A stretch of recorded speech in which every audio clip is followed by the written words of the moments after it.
Hey everyone, Ignissa here, and today I'm back with another video. Now today I'm going to go through an update video for Fire Emblem Heroes. Now, we've kind of had a drought of information and content for about a week. Ever since the Tempest Trial and the Voting Gauntlet ended, we haven't really had anything to do besides summoning and training up units and going in the arena. No really new content. Well, finally we got new units, we got a new Grand Hero Battle on the way, and we have a new Tempest Trial on the way, along with some new features to Arena, and 2 new legendary weapons that can be upgraded. So, let's get into the new units. As for the new units, we got Soth, Zelgius, I think that's how you say that, and Micaiah. Now, they're all looking like pretty decent units.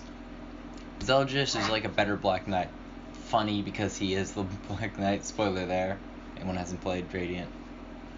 John. Soth, pretty decent. He comes with built-in life and death. He comes in with life and death. His dagger's actually pretty decent. And I honestly think he's going to be a decent unit. He has pretty good stats, pretty good legendary weapon. And, yeah. As for Micaiah, she is the bane to all armor emblem and horse emblem. Mainly horse emblem thanks to her weapon. She takes, I believe, 30% less damage from the initial attack from a horse unit if they use daggers, magic, or tomes I should say, bows, or staffs. Ironic because we don't have a dagger, horse unit. Maybe that's a hint, hopefully.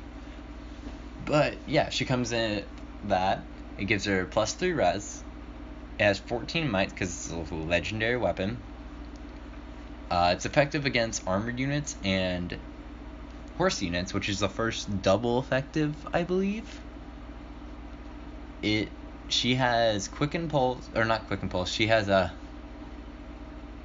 distant defense. Sorry, can't really think here.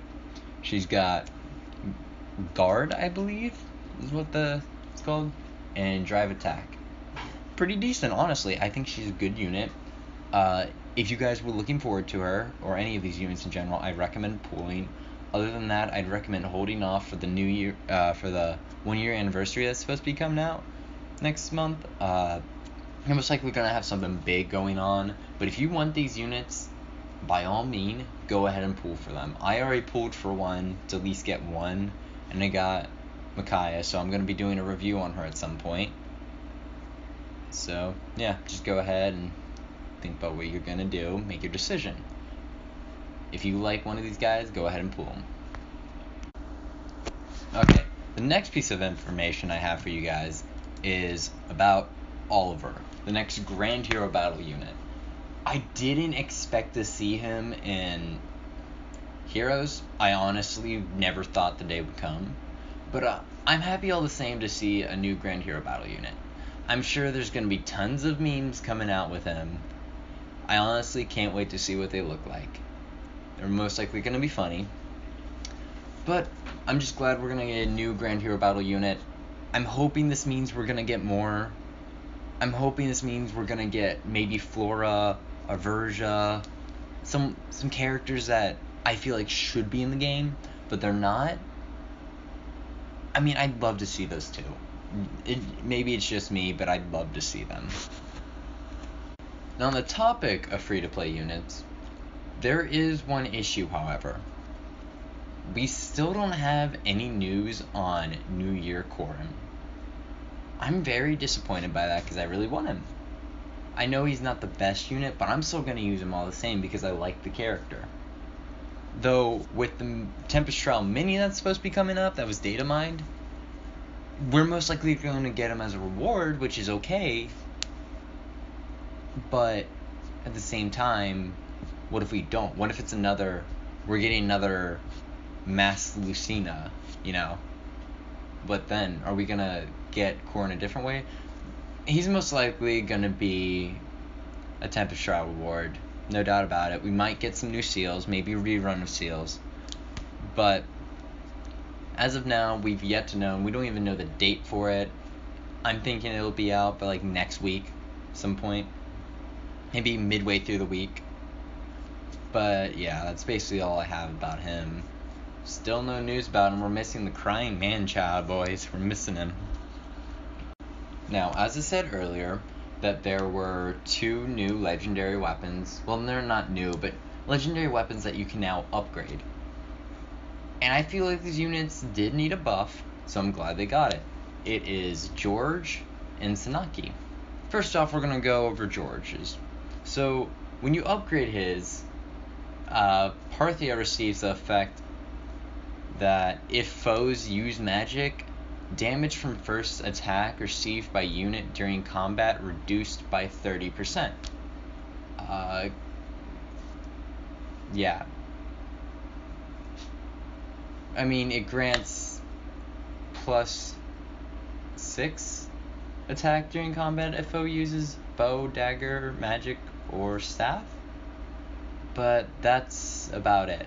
I mean, it's okay, but I didn't think he really had the res stat to begin with. He has more res than he does... Actually, no, he has more defense than he has res. So, what was their goal with this? Is my question, honestly.